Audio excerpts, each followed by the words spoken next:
Hey everyone, today we're going to do decimals. If you're new to the subject, go to our channel and you can catch the other stuff that we haven't taught. But we're going to start off with decimals today.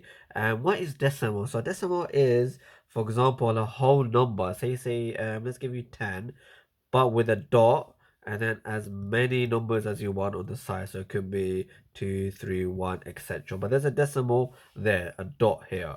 Now, how do you calculate decimals? Let's give you examples, all right? So let's say you have 4.53 plus 1.6. Let's work out this example, this decimal here. What would you do? The first thing is, let me make the dot a bit more clear. There's a dot there and there's a dot there. So hopefully you guys have some pieces of paper with a grid on it. Today unfortunately I don't, so it'll be a grid like this.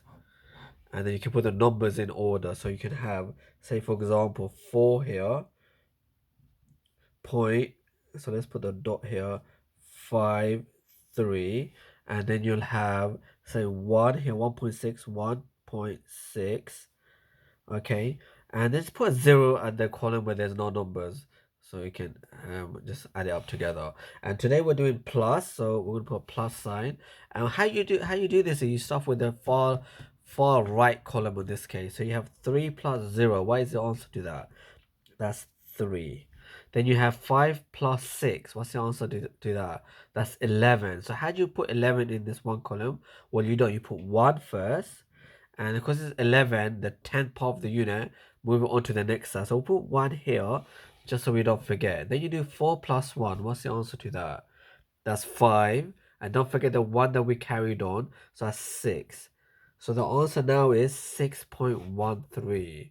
Does that make sense? I'm going to go for another example and go for it very slowly. Let's say you have 8.5 minus 3.07. How would you do that? Okay, let's just have a grid just to make life easy.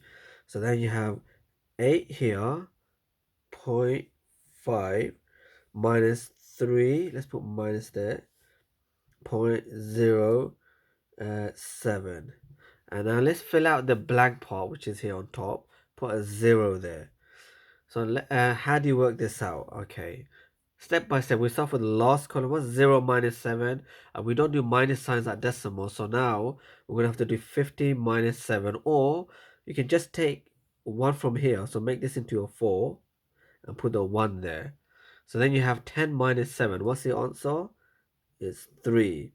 Then you have 4 minus 0. What's the answer to that? It's 4. And then finally, let's put the dot there. Then you have 8 minus 3, which is 5. So that's how you do decimals.